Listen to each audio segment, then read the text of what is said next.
Welcome to Summit University Forum, where the flame of freedom speaks. This evening we're speaking about the Soviet Union and the paradox and the enigma it has been since 1917. Here is a nation that cannot build a computer on its own technology and yet has a most sophisticated space program. The enigma of the Soviet Union has gone back to the days of the Bolshevik Revolution.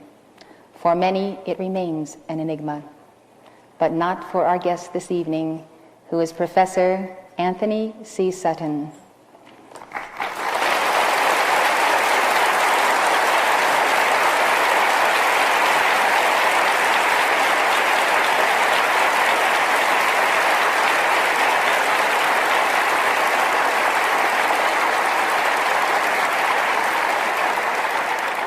He is the nation's foremost authority on U.S. technical support of the Soviet military-industrial complex.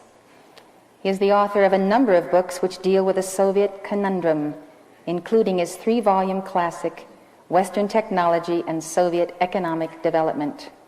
Professor Sutton, welcome to Summit University Forum. Thank you very much. I'm very happy to be here. And what I'd really like to talk about now is how it all got started with the Bolsheviks in 1917. It's very important for us to understand, first of all, that capitalists and communists are not enemies. They have never been enemies. And in my opinion, they're in a conspiracy together, which I've called the International Capitalist Communist Conspiracy. But the truth, as you just mentioned, the truth is that the capitalists and the communists are hand in hand, they're allies, they're united. From before 1917, capitalism has built up the communism for one reason or another, which we might want to get into. It is a conspiracy. I think you accepted that before I did. I denied the conspiracy for years until the weight of evidence just made me accept it. Academics are a little slow on these things. We need people I will agree, like you. We need people like what you said to today, I will accept a capitalist, communist, international conspiracy. There is no question about it. Well, my sense of it is that I could never understand the East-West configuration and why our government, year upon year, would make so many decisions contrary to freedom, contrary to the best interests of our people and even of our allies. And I experienced this in a profound period of pain when I was studying in Switzerland in 1956 during the Hungarian uprising. It left an indelible mark upon me to see those refugees coming into Switzerland and the Swiss students holding vigils in the streets on behalf of the Hungarians, and to think that our nation would allow the Hungarian people to be crushed. Yes. It changed my life, yes. That experience. We allowed them to be crushed, and the Soviets, you will remember, behaved in a typical Soviet way. They promised that they would not intervene, and then they intervened.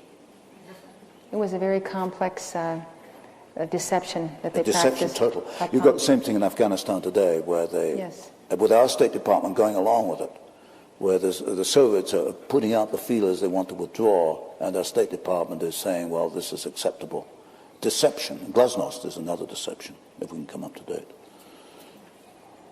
Once we can agree upon a capitalist-communist conspiracy, then we have to study the nature of the power elite and the super rich and the people who have the feeling that they control the planet and that we belong to them and we are used by them to their ends. But this is a type of person who has no national loyalties, who is capable of running large corporations and starting wars, using wars for effecting change and so forth. If you look through history, you can identify these figures and you can identify them today. So to me, all of that makes sense. What you have to bring us tonight, which I'm going to very much enjoy hearing you tell us about, is the entire situation beginning in October 1918 with William Lawrence Saunders, chairman of Ingersoll Rand Corporation, deputy chairman, Federal Reserve Bank of New York, who told President Wilson, "I am in sympathy with a Soviet form of government as that best suited for the Russian people. And as you know, the same year, William Boyce Thompson, another director of the Federal Reserve Bank, gave the Bolsheviks $1 million of his own money. So if we look at the actions of the leading capitalists of the time, people with names like Morgan, Rockefeller, we see a pattern of support for the Bolsheviks. Why did Wall Street support the Bolshevik Revolution? Well, you can several possible answers. They also supported Hitler, the very same people. So they support the left, they support the right. So you go back to the Hegelian dialectic, thesis versus antithesis gives you a synthesis. If they want a synthesis of New World Order, they will get conflict. Conflict between apparent left, apparent right. There might be another reason that the capitalists want captive markets.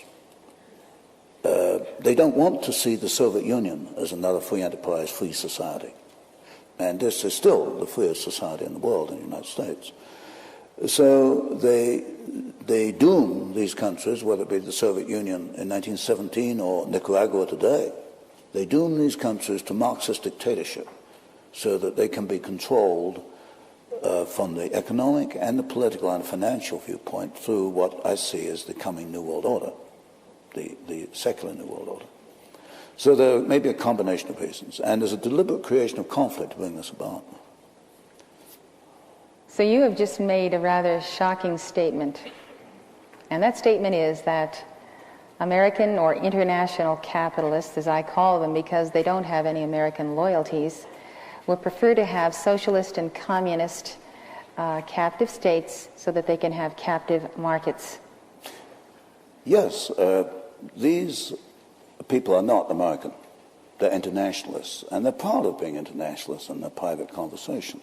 And you just gave a quotation, which I found in the State Department files, from William Saunders, chairman of Ingersoll Rand, saying he thinks that Soviet communism is the best form of government, the best form of government for the Soviet Union.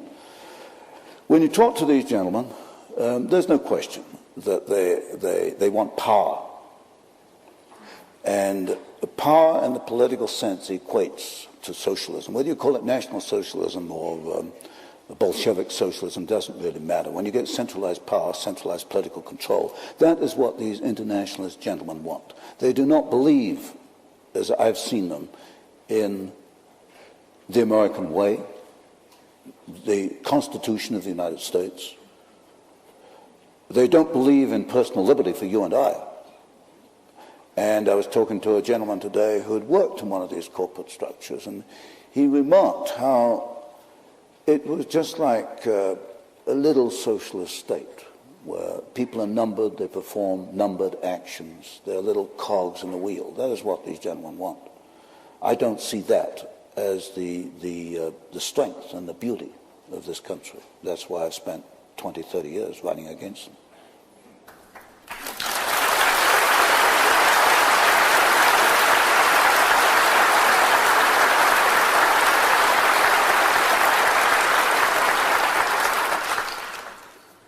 Getting back to the Bolshevik Revolution, one of the ironies of it is that both Lenin and Trotsky were in exile, one in Germany, one in the United States.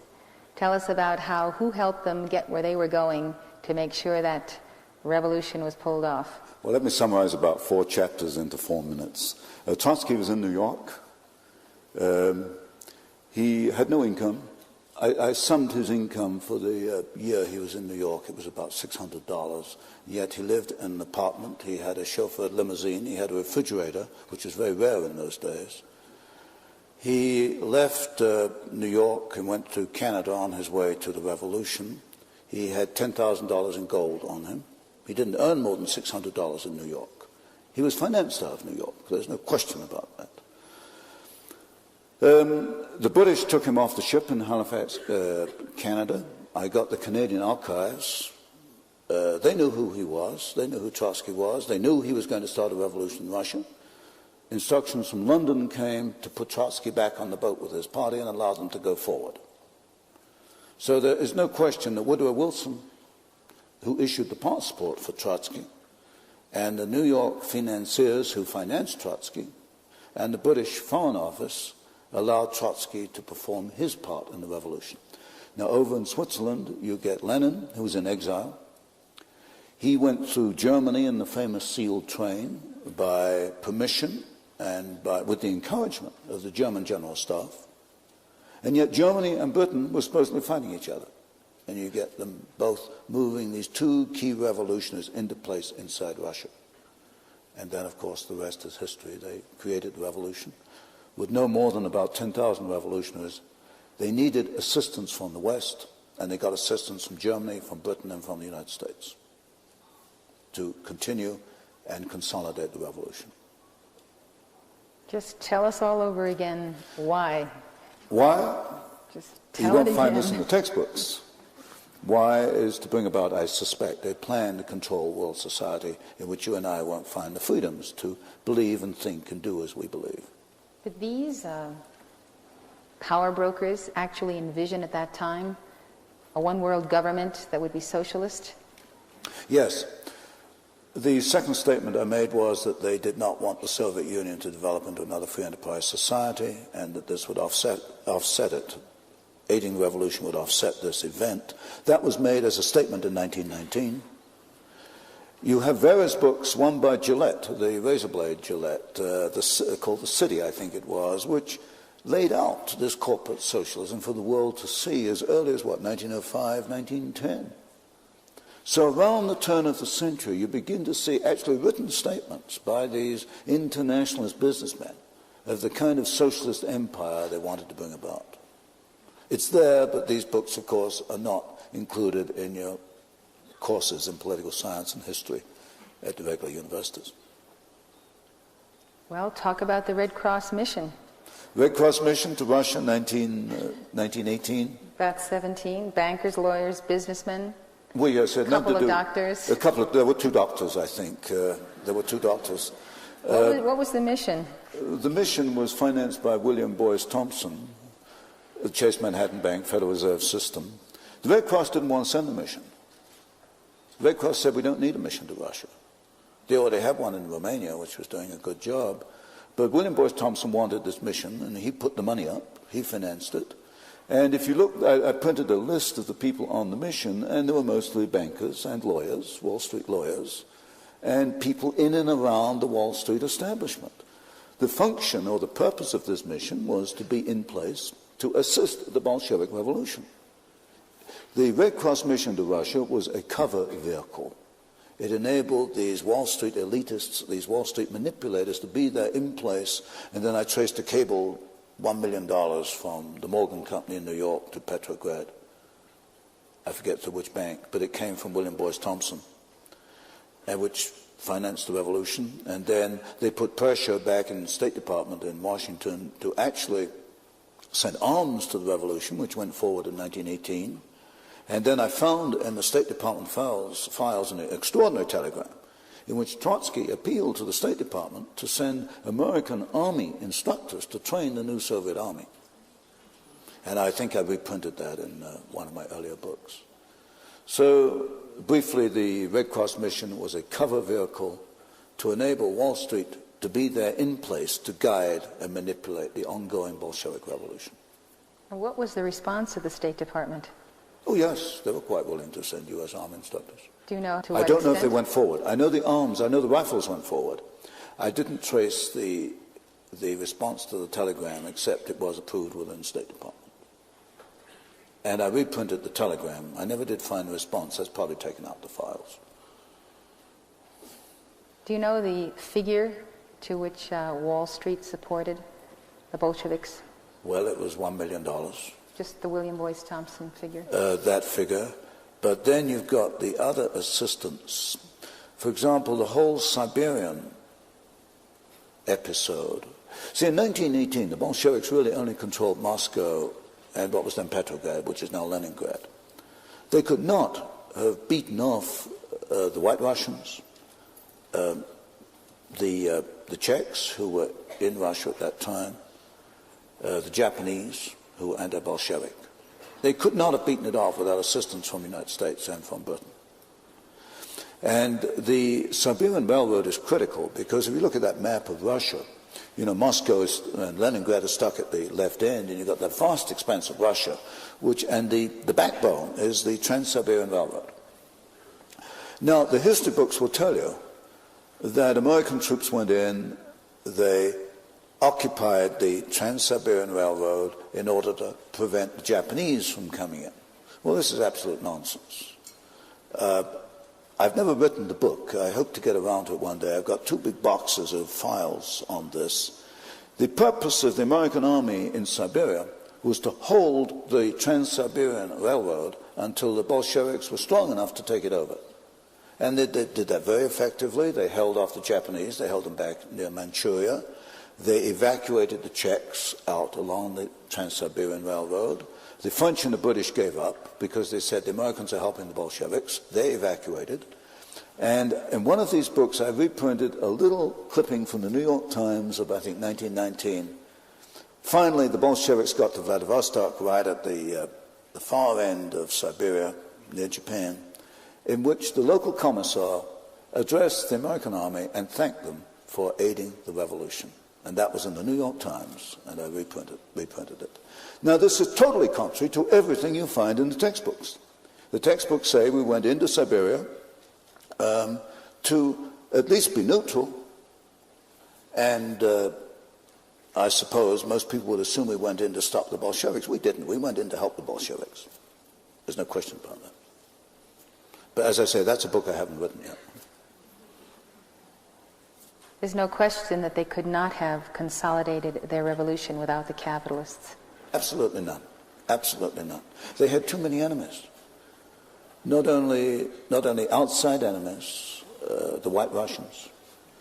The Ukrainians themselves were not particularly happy. All the ethnic groups in Russia were not particularly happy with the Bolsheviks. They could not have won without Western assistance. There is no question about that. After the revolution, the West continued to support the Bolshevik regime. Right up to, what is the date today? July 1st, 1987. Well, consistently let's take it step by step. Let's take it step by step. Fine.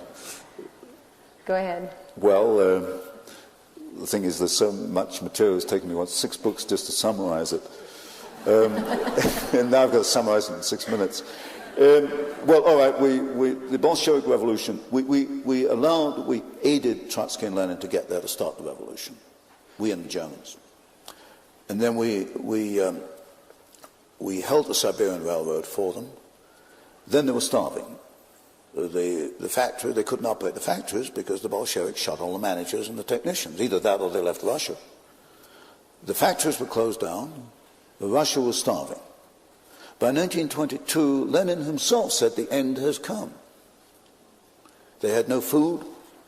They had these closed down plants. The plants were not destroyed in the revolution. That's what the textbooks will tell you, including Kennan, the State Department expert. He says the Russian factories were destroyed in the revolution. They were not destroyed. Why? Because I've seen the photographs after the revolution, and they're right in the Hoover Institution Tower. There are these massive boxes of photographs of Russian industry after the revolution. They could not operate the plants. So what do we do with Averell Harriman and the Chase Bank and National Bank and our old friends on Wall Street? They go in there. And, of course, the Hoover mission to feed Russia. We go in there and we have these 250, 300 concessions in which American companies went into Russia, and they started up the idle plants. Averell Harriman took the manganese concessions. Armand Hammer, Occidental Petroleum, took the pencil factories and the asbestos plants. And all these top capitalists went in and they got Russia going on behalf of the Bolsheviks, because the Bolsheviks either shot or kicked out all the people who could run, all the Russians who could run the plants.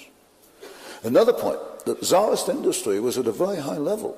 Your textbooks will tell you that Tsarist industry was backward. It wasn't until the Soviets came along that it began to make progress. This is absolute nonsense. The Russians in 1913 had 2 indigenous Russian vehicles, Russian automobiles. There has never been an indigenous Soviet automobile. They've all come from the West. The Tsarist Russians produced an airplane in 1916 with a wingspan longer than the 747.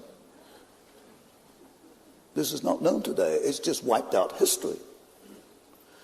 Technologically, the Tsarist Russians were at least on a par with the rest of the world. They only began to decline when the Soviets took over. And then you've got the long history from that point onwards, how we got the first five-year plan, 1929, 1933. I look at the first five-year plan, I look at every plant that was built in Russia at that time. Every single plant was built by a Western company. Not one single plant was built by the Soviets. You name any plant, if there are any Russians here from way back, you name any plant in the first five-year plan, and you know as well as I do who built it. It wasn't the Soviets, it was a Western company. And you run down the list, Caterpillar tractor. There are more Caterpillar tractors in the Soviet Union than there are outside the Soviet Union. Ford Model A, Ford built the Gorky plant. And as soon as the Ford engineers left, they started to turn out military vehicles. You name it, in the first five-year plan, every single plant was built basically by American companies, but a lot of British, French, and German and Japanese were in there too.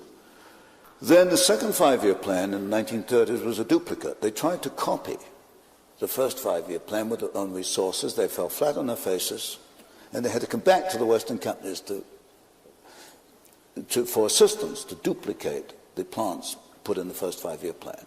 And for example, I was in Douglas Aircraft Company. They let me into their files, and it was amazing the detailed assistance given by Douglas Aircraft. They bought one DC-3, and then they bought a DC-3 in sub-assembly and all kinds of duplicate spare parts to get the thing going.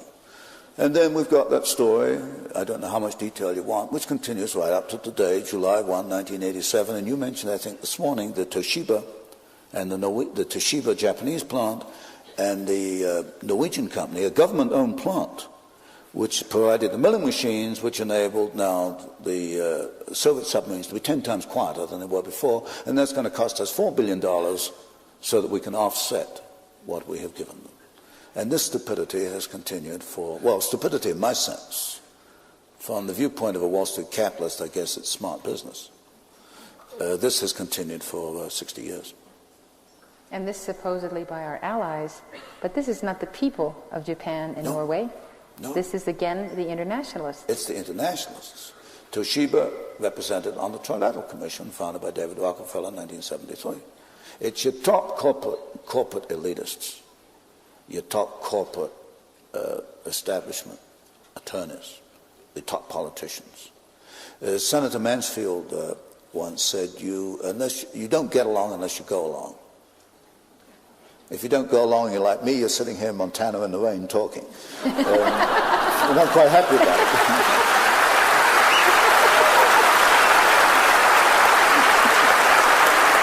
But if you go along, you've got to go all the way, like Mr. Bush. Sometimes they stumble, like Mr. Nixon, who thought he was president. He stumbled.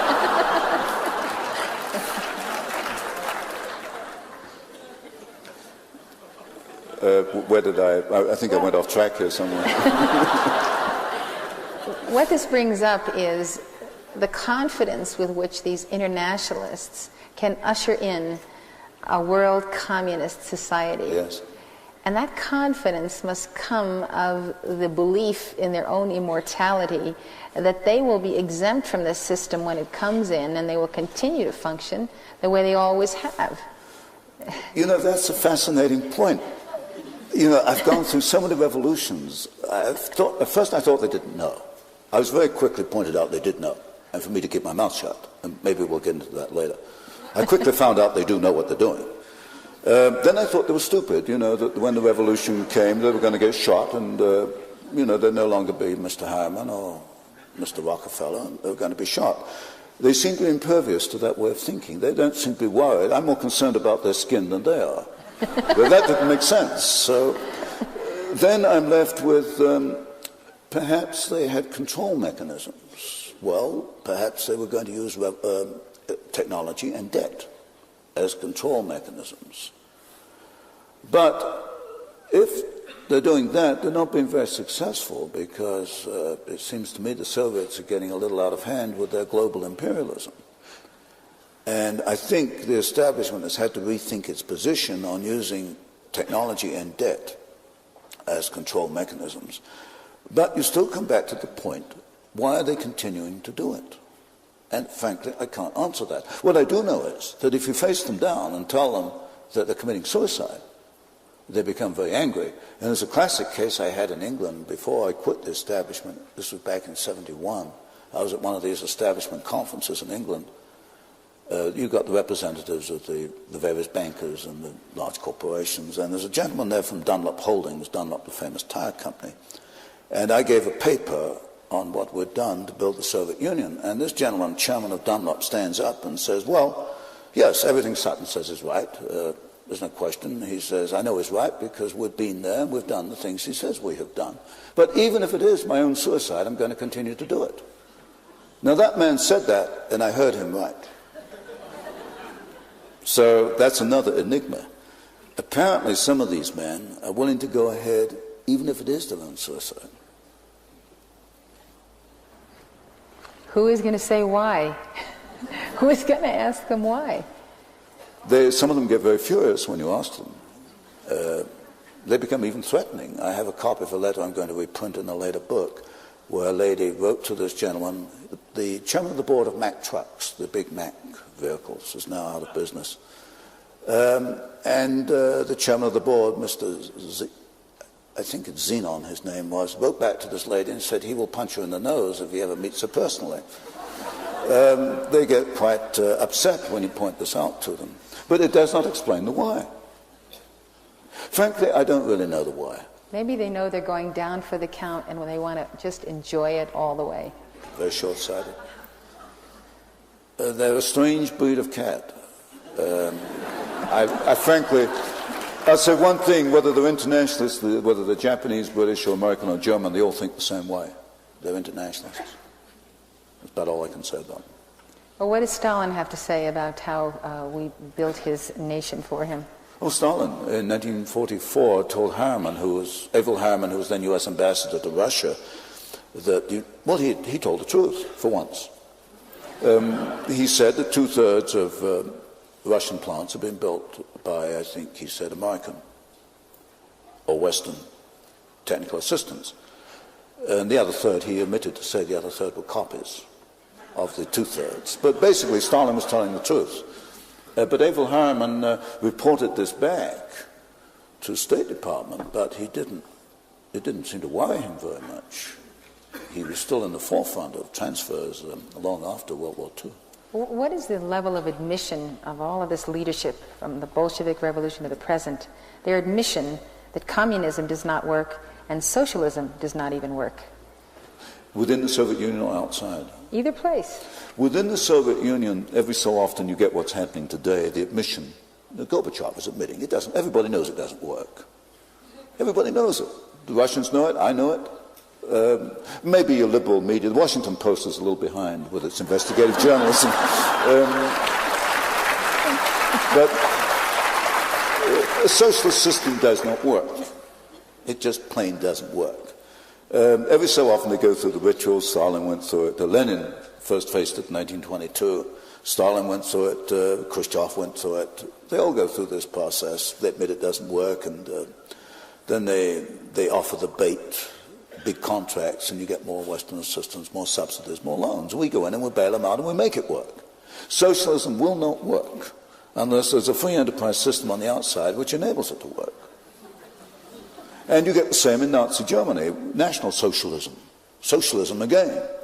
If you go back to the 1933, 1934 period, you'll find General Motors, you'll find General Electric, you'll find these big corporations pushing the latest in American technology into Nazi Germany. In fact, if it wasn't for the Standard Oil hydrogenation patents, which were transferred between 27 and 34, Germany could not have gone to war in 1939 because Germany has no natural oil resources. It has to convert coal, and Standard Oil had developed a process to do this. So socialism plain does not work. It's a free enterprise system that works. This admission, and therefore the changing of the system, means that this entire power elite no longer is in leadership. So they can't admit it, so they just keep going as long as Western banks and capitalists will prop them up. Yes, and they play them beautifully. It was wining and dining in the old days, but now they've got, I think, more sophisticated methods, which we may get into. I can't prove they're using it, but it sure looks like it. They flatter these businessmen. They're allowed to take their corporate jets into Moscow airport. They give them palatial apartments, which no Russian has ever seen. They know how to play them. They play them like violins, and they get what they want. Quite who controls who, I don't know. I'm not going to totally believe, as many people argue, that Wall Street controls Moscow. The Russians are much too smart a people for that. There could be another form of control in process, too. They are too smart. Yes. They just let people think that they think that they're controlling them. Yes. Well, you say in national suicide, 100,000 men died in Vietnam and Korea by U.S. technical assistance, Western assistance. Why don't you tell us how we brought this about? Well, we brought it about by making the rather ridiculous mistake of thinking you can separate civilian industry from military industry. We had these so-called export control acts. We were allowing these plants to go forward to the Soviet Union, and we told the American people and the other people around the world and the free world that these were civilian plants. They had no military application. This was absolute nonsense. Any single plant in the world has some military application. The Russians knew what it was, and they immediately converted it. Immediately. Now, I knew this, and this is a little aside, indirect answer to what you're saying, but it brings out some other points we touched on earlier. I'd finished the 3 volumes. I catalogued the transfers by 1970, the middle of the Vietnamese War. I catalogued the transfers in 3 volumes from 1917 up to about 1966, plant by plant, technology by technology. I identified each technology, each plant in use in the Soviet Union. I traced the source of that back to its Western origin. Then Stanford, Hoover Institution, was holding Volume 3 in galley proofs, and they held them in galley proofs for 18 months, which is not a very efficient way of doing business, because you want to recoup some of your investment by selling the book. Normally, when you get to galley proof, you push that book out quickly to start selling the book. I got a little suspicious, and then I thought, well, there's a military application here, and I've been asked to keep out of the 3 volumes any implication that we might have assisted the Soviets militarily.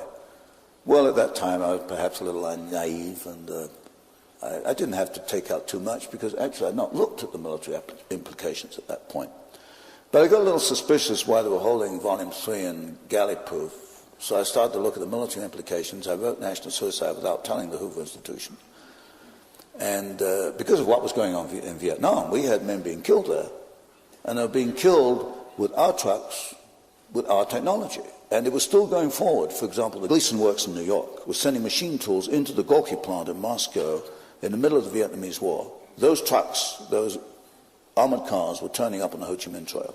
So I knew this, and I was getting a little mad about it, so I wrote National Suicide, and then Hoover tried to suppress publication of that. They didn't succeed. When you get to the military implications of the transfers, you find that the establishment becomes very, very sensitive and doesn't want this discussed. What did Stanford say about national suicide?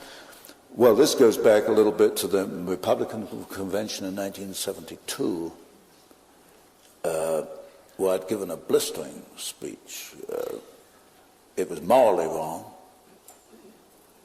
to support the enemy. We had men being killed in Vietnam, and we were helping the other side kill them. I said, this is morally wrong.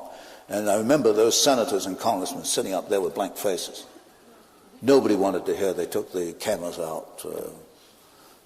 All the copies of the speech went out of the press room. That was a complete censorship job, and that alerted me to what was going on. So I got... How did you get to speak to the Republican convention in the first place? Well, that was innocence on their part. I guess I must look rather mild and reserved to many people. That was a mistake they made. That was a tactical error on their part to get me there. They never repeated it. So then I could see the way the winds were blowing, and I wrote National Suicide. I didn't tell Hoover Institution I was writing it. They tried to suppress it. The publisher wouldn't back off. I wouldn't back off. I had a contract, so they couldn't fire me. Not right then. They did later. But I guess I just like swimming. I'm not like a salmon, I guess. I want to swim uphill all the time against the current. But the establishment is very hostile to any, was up to very recently, any discussion of the military implication of technological transfers. But what you said this morning marks a change in their attitude, because the New York Times had a long article on that Toshiba case, and this was the military implications of technological transfers, which it would not have done 10 or 15 years ago. So very gradually, I think you may be seeing a sign of change in the establishment, but it has not gone far enough by any means. Do you want to tell us about Stanford? Well, Stanford was very pleasant. I was paid to write books, do nothing else. And when I came back from Miami Beach and I made this blistering speech, I thought, well, at least I've done something beneficial. Instead, the director asked to see me and said, Tony, if you make one more speech like that, you won't survive. So I was a little bewildered. I said, well, what have I done? I've just told them the truth. I said, well, Tony, you don't say things like that. Then when National Suicide came out, I was smart enough not, I learned a little bit. I didn't tell them I was bringing the book out. It was a trade book. And again, I got hauled up into the director's office, and first they argued it was plagiarism. I copied my 3 volumes, so I gave a very innocent answer: how can an author plagiarize his own work? And that kind of stopped them cold. Then they said, well, anyway, that I couldn't write it because I was employed by the Hoover Institution. And I said, well, there's nothing in my contract which says I can't write this book. Then they dropped me at that point. They went back to the publisher. The publisher wanted to publish the book. He went ahead, and that was Arlington House. And then in the end, they gave up on me. I got hauled upstairs again, and they wanted me to write, if I remember, a 3-volume biography of Herbert Hoover, which would keep me occupied for maybe 5 years and out of mischief. I declined that. And then they tried the bluffing routine. They said, well, you're no longer a fellow of the Hoover Institution. And then the next morning, my name and my secretary's name were removed from the personnel rolls. But what they didn't know is I had a contract. So I just produced the contract and Xeroxed it. I wasn't that stupid to give them the original. And then by that time I just had enough of this nonsense, and I left voluntarily about 2 years later and became completely independent. And that's about the time which I think you ran me down. And not literally, but...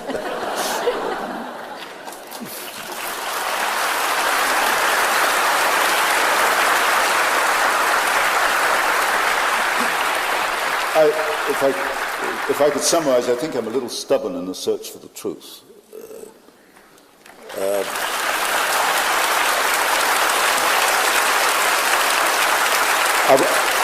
I can't say that I've got the whole story in these books, but at least I've got a lot of the story which is not included in what you might call your regular textbooks. Tell us about today. What is the technology from the West that's most identifiable, easily identifiable in the Soviet weapons systems? Oh, yeah, semiconductors. Oh, without question, semiconductors, because, today electronics is part of everything. Microphones, television, everything we do. Same with military weapons systems. In the mid-1970s, and I've detailed this in The Best Enemy Money Can Buy, the Soviets could only make semiconductors on a laboratory scale. The reason is the manufacturing process is so precise, so sophisticated. You have to maintain very precise quality control. They could only make batches of semiconductors. But batches of semiconductors out of the laboratory is no good if you're making thousands and thousands of tanks and aircraft. They had to have a semiconductor plant. They didn't even know what to order. The first step was Control Data Corporation set up a technical assistance agreement. Control Data told them what they needed to order in the United States to set up a plant to manufacture semiconductors. Then the Bruckhausen network, which was an illegal network, went about acquiring these individual machines, the ovens and the various calibration equipment, very precise equipment for the manufacturing of these extremely, well, this is the core of all modern technology, these little semiconductors. The Bruckhausen network was, as a matter of fact, Bruckhausen has just been arrested in Germany.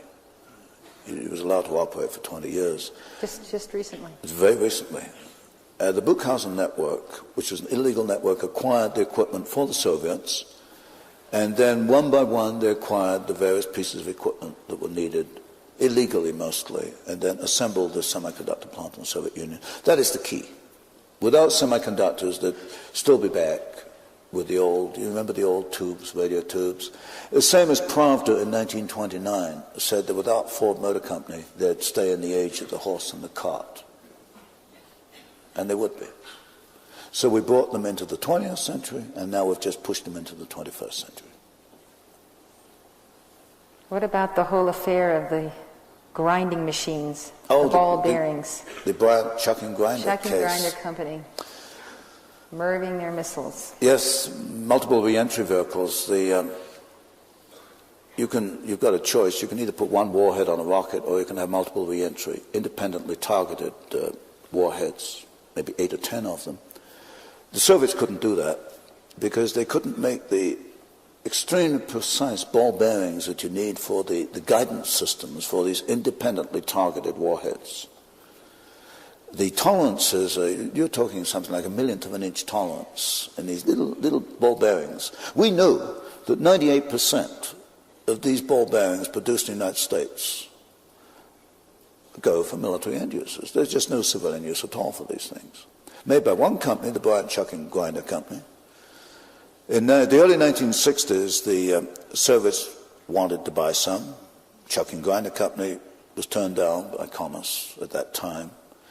Then along came, yes, it was first the Johnson administration, then the Nixon administration. And under the Nixon administration, the Soviets were allowed to buy, I think, 64 of these machines, which was 1/3 more than we had in the United States. The only end use is to MIRV missiles. And Kissinger knew these had a military end use. We allowed them to go forward. Kissinger what? He knew they had a military end use. He knew the only end use of these machines, the Central Line B machine, was to make these little ball bearings which MIRVed the missiles. Did he ever give answer to this decision? He allowed it to go forward. On another case, the Kama River truck plant, he admitted that it had military end use. I've never seen his admission on the Chucking Grinder case, although Commerce and State by that time were arguing that it was peaceful end users.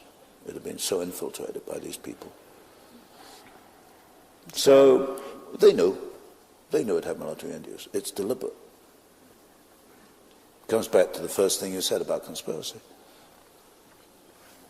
I'd like to hear an alternative theory as to why this continues to happen. I haven't found a better theory. I struggled for 20 years denying there was a conspiracy. On television, on radio, between audiences, I said, no, there's no conspiracy. But like I said, academics are a little slow. I can't find any other explanation. If you go through the files, you go back, say, to 1918, I mentioned Trotsky asked for U.S. Army men to train the Red Army. You see this time and time again. It doesn't appear in the newspapers. The politicians won't talk about it. The administrations won't admit it. There's got to be a conspiracy of silence. There's got to be. I'm not saying that everyone that is a party to this is conscious of the overall scheme or of where what they're doing is leading in the end. But I think people are one at subconscious levels. Yes. I would say very few are aware of it. And most bureaucrats just follow orders. It comes back to the earlier quote I gave from Senator Mansfield, if you want to get along, you've got to go along. Most people, unfortunately, want to get along, so they go along. They don't ask the right questions, or the wrong questions. They don't ask embarrassing questions. This applies to politicians, to bureaucrats, to academics. Academics may be the worst of the bunch. You know, they want the little consulting jobs and that kind of thing. They don't ask embarrassing questions. There's no money, there's no percentage, there's no profit in asking embarrassing questions about transfers of technology. You can make more money by going along.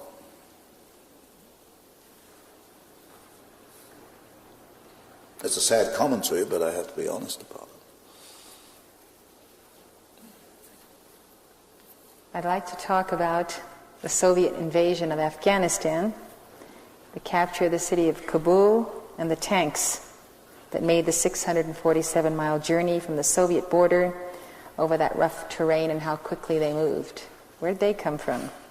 Well, the road itself. Let's start with the road. Let's start with the road. That is extremely rough terrain. Goes up, 7,000, 8,000 feet, I think, some of those passes. The road was built by the U.S. Corps of Engineers. The Army Corps of Engineers? Yes, U.S. Army Corps of Engineers. Built the road? Built the road. Now, that's a north-south road. Now, the Corps of Engineers is part of the Pentagon. Anybody in the Pentagon must know north-south in that part of the world is an invasion route. I would understand an east-west road, but there are very few farms in Afghanistan that need a road, you know, to take vegetables to market. I don't accept that. That road is one of the finest engineering jobs in the world, built by the U.S. Corps of Engineers for the Soviet invasion. Okay, then you take the trucks, the Kama River truck plant. You know, you ought to back up a minute, because so far we're talking about international capitalists and bankers. Now it's the Pentagon building the invasion route for the Soviets into Afghanistan. Where's the explanation? Well, the Pentagon's a puzzle. You have men there like Stephen Bryant, who unfortunately just left. Stephen Bryant and Richard Pearl just left. These men are aware of this. They fight against it on a daily basis. They fight against transfers on a daily basis. So within the Pentagon, and they even have an office of technology transfers, I believe, which is relatively new. They're now cataloging and tracking this stuff. Normally within the Pentagon, they're aware of this. But the Corps of Engineers, I suspect, is more politically oriented. They get into these water projects. And I think it's this political orientation that got them into this particular proposition. But again, they suspect that some general in the Pentagon would have objected, said this is an invasion route, we're going to make it easy for the Soviets to invade Afghanistan. Nobody protested, apparently. Do you want to talk about the tanks? The tanks. That came over the road? And the trucks, and the gasoline, the kerosene that powered these vehicles. It came from Western technology.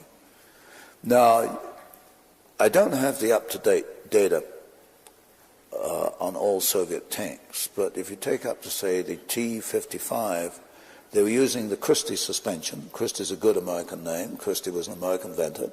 Invented a tank suspension called the Christie suspension that was used on Soviet tanks up to the T-55, which is still operational. I don't know about the later models. I suspect they're still using it.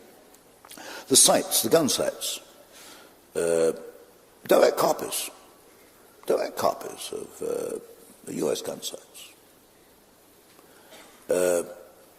If you look at the airplanes overhead, the radar, look-down radar, copies of the U.S. radar. The gasoline, the kerosene, refined in plants using U.S. technology, built by U.S. engineers in many cases. Wherever you look, Kama River truck plant, whether you look at the truck, the tires, well, the gentleman from Dunlop Tire pointed out to me in 71 that he admitted putting in the tire plants for them. Wherever you look, it's the Western transfer of technology. Financed by American banks. Chase Manhattan. Now, it's funny, the banks get a little shy about reporting these loans. For example, I understand that the banks have to report loans to the Federal Reserve System, but they're not reporting these Soviet loans. The Soviet loans, they're not reporting? Not reporting. They're very sensitive about this, very shy, as I say, embarrassed. I can estimate in the last 2 years maybe about $1 billion has gone forward as being come from American banks at unbelievable interest rates. I mean, I don't know what you pay for mortgages here in Montana, but in California they're about 12 11, 12%, something like that, 10, 11, 12%. Soviets must be good customers because they're getting 8, 8.25%. I don't know of any loan in the United States which goes out at 8, 8.25%. In other words, they're in a better position than American taxpayers. And so that makes the American taxpayer the funder of the Soviet loans. Yes. And guaranteed by the Export-Import Bank, which again is taxpayers' money. These are guaranteed loans. Under the heading of strategic trade, the 1984 Republican Party platform reads, "By encouraging commerce in militarily significant technology, the Carter-Mondale administration actually improved Soviet military power. Because of that terrible error, we are now exposed to significant risk and must spend billions of defense dollars that would otherwise have been unnecessary. The Reagan administration halted the Carter-Mondale folly." End of quote. Who wrote it? Expose this statement of the platform. Well, I don't know who wrote it, but it's nonsensical. It's absolutely nonsensical.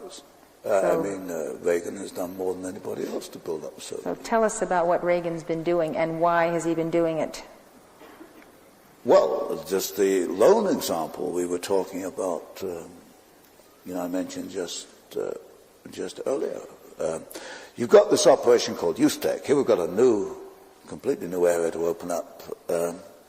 USTEC, United States Trade and Economic Commission, founded in 1972 by George Shultz, who was then Secretary of the Treasury. Carter let it fall into default. In the Reagan administration, Shultz was brought back Secretary of State in 1983. He revives USTEC. USTEC in New York and in Moscow, beautiful offices. 8 full-time Russian engineers in New York sorting over U.S. technology with the aid of American corporations to decide what they want to transfer back. One of the first things that Mr. Shultz did was to have the FBI remove the agent because the FBI, being interested in security, infiltrated one of their agents into the New York office of USTEC. Shultz told the FBI to take the man out, and so it's been an unmonitored situation since 1972. The FBI has not been monitoring it because Shultz, same situation with the Moscow embassy, where Shultz, I think, made the statement, if I can paraphrase him, that it's a provocation to conduct counterintelligence operations. In other words, to defend yourself against Soviet manipulation, against Soviet bugging is provocation, this kind of stupidity. So the Reagan administration, through the vehicle of USTEC, the U.S.-Soviet Union Trade and Economic Commission, has actually increased the flow of technology to the Soviet Union. We have right now 35 technical assistance agreements between U.S. corporations and the Soviet Union in computers, all the way from computers to obviously in truck building, in many agricultural areas, you name it. We're doing it today.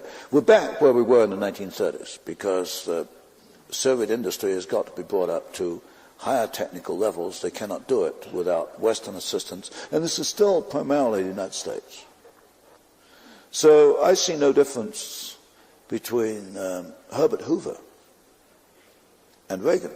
And here you've got these so-called conservative presidents who have been actually the most active in allowing these transfers or establishing the vehicles for these transfers to go forward. It was Herbert Hoover that allowed the first 5-year plan to go forward. It's Ronald Reagan that allowed USTEC to act as the vehicle for coming transfers. In your book, The Best Enemy Money Can Buy, you say that the Reagan administration has a list of 150 Soviet weapons systems using American technology. What are some of the most important of these? I mentioned look-down radar. It's a terrain radar, so you can follow the terrain more easily without crashing into the ground. You mentioned this morning milling machines for the gigantic propellers. The Soviets have titanium-bodied submarines, which we don't have. Much of the technology for fabrication of this titanium came from the United States. I'm just jumping around different examples. The Soyuz docking system, where these two satellites come together in space and dock. The docking mechanism, the locking mechanism, is American. Is what? Is U.S. U.S. It's a U.S. docking system.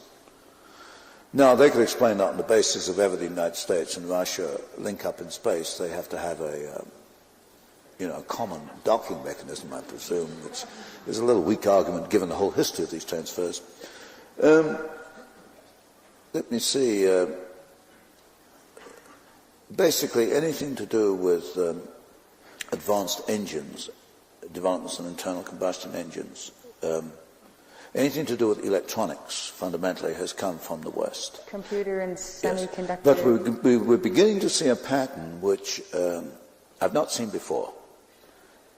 And that is that the Russians are very capable people, very intelligent. They don't think the same way we do. They're saddled with this ridiculous system which we keep in operation. From the military viewpoint, I think the Russians are now beginning to use their ingenuity to take our technology and use it against us in weapons systems which are beyond the imagination of our own planners. And this, you get to the suicide phase, how we assist the Soviets. They will take this technology, can restructure it into different forms, into different weapon systems, which we either don't have the imagination to conceive, or that for political or corporate reasons we don't want to bring into production. That is clearly where it's going right now. I think so. I think so. You know, Japan took wartime technologies, developed them for consumer products, and beat us out of the industries, whether it's automobile, Sony. Yes. A good example is Nazi Germany in World War II. Now, Germany is a relatively small country with no natural oil, very few natural resources. We've given them we transferred the technology in the early 30s. And yet, technologically, I think the Wehrmacht, the German army, was way ahead of the US and certainly the British army and certainly the Russian army. You can take individual weapons systems.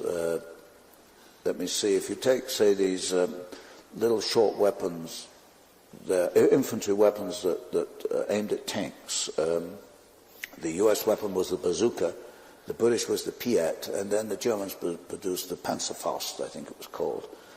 The Panzerfaust was well ahead of both the US bazooka and the British Piat gun for these projectiles.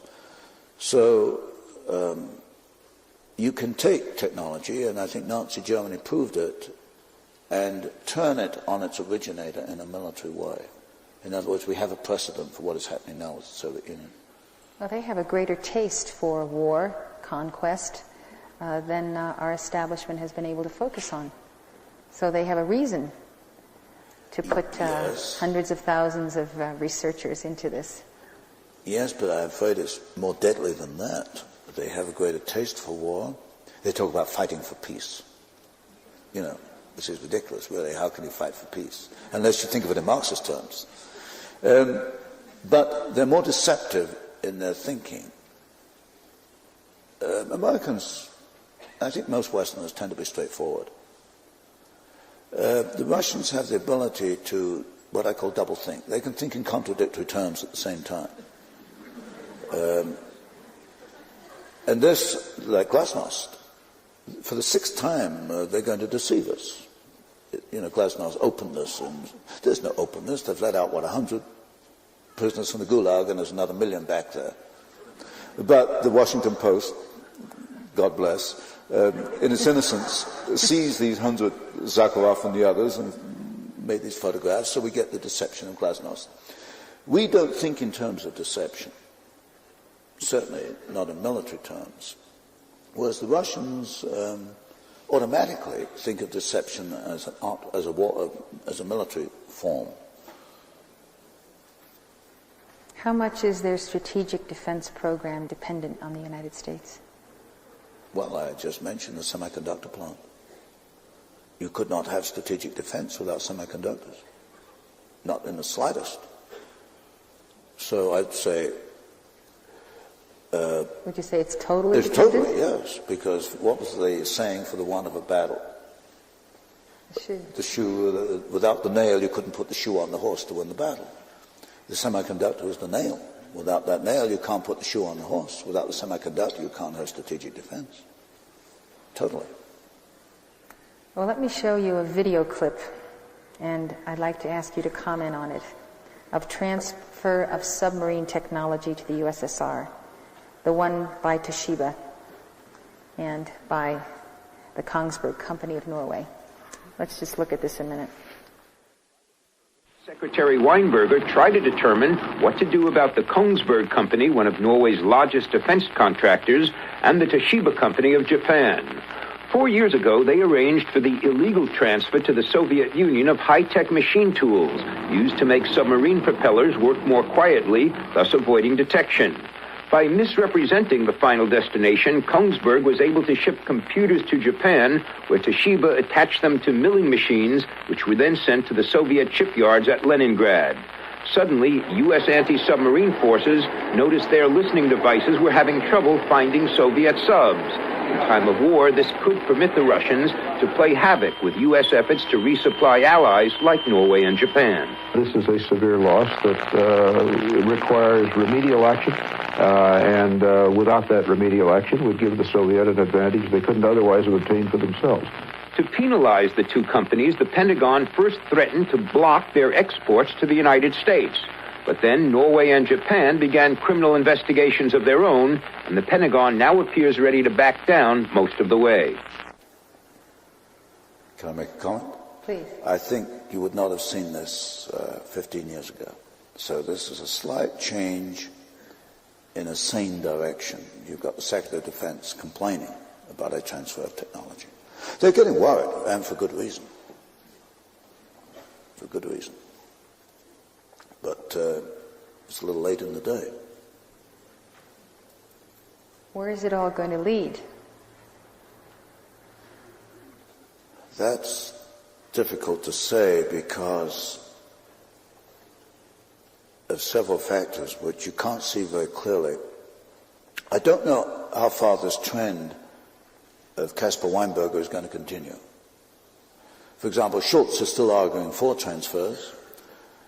Corporate America, like corporations around the world, Toshiba included, are still going to press for transfers. So, although we see a slight change in direction, I think the main direction transfers are going to continue. Inevitably, at some point, there's going to be a global shift of power. We shall then become increasingly under Soviet dominance. You can see that in Europe. You can see the Soviets penetrating into the Indian Ocean, into Central America, into Africa. They're feeling very sure of themselves. That's one thing. Secondly, you've got a whole new area of weapons systems, which I suspect are being used. In fact, I know are being used. We apparently, officially, don't even know they're being used on us. This whole area of psychotronic warfare, we know it's being used. But when you look at, say, the reactions of State Department, they act as if it is not being used. So when I say that that was a hopeful sign that you just saw, Weinberger commenting on Toshiba, that is so small compared with what is needed that it's not going to turn the tide. The NSC 68, the basis for Northern Wars. NSC 68 by Kennan. Kennan is Kennan is Princeton, he's not Yale. But he's in this establishment elitist group. NSC 68 was a very interesting document, National Security Council, in which basically the theme written, I think, in 1948, in around that period, there were several supplements to it, but the document was top secret for many years, and what it briefly argued is we shouldn't do anything to upset the Soviet Union. We should just be nice to them, be friends with them, give them what they want, and for heaven's sake, don't upset them. And that was the theme running through NSC 68. And that was the basis for U.S. policy, I guess, until, well, perhaps even today. Because I notice we're not willing to stand firm on many issues. or it appears that we stand firm and then we back off, like Carter, when the Soviets invaded Afghanistan, Carter cut off the Uztec operation, but then we revived it 5 years later. So it's one step backwards, 2 steps forward. And the long-term goal is control. Control. Very paranoid are these people about being in control. That's the whole outcome of this study. Yeah, now this is something I don't understand. This desperate search for power. And I'm not a very good person to understand this, because if there's one thing I do not want in this world, is power. I have enough trouble running my own life without running anybody else's life. But these people seem to have this desperate need. It's almost a psychotic hunger to control other people, manipulate other people. And this I don't understand, but it's more than money, it's more than greed. It's the psychotic search for power. That's right. Behind it. And it seemed to me because they have no inner power, no inner resource. And so they get their power by controlling people, and the people really have the power, and they know who has the power, and if they don't control them, they'll cease to be in operation. They just won't be who they are anymore. So they are empty people inside. They're totally empty. They have nothing inside, and that's why they're desperate. And we don't have that need. We don't sense the need for power, because we feel the power of God, and it's sufficient to us. I hadn't thought of that. I told you I was a little slow.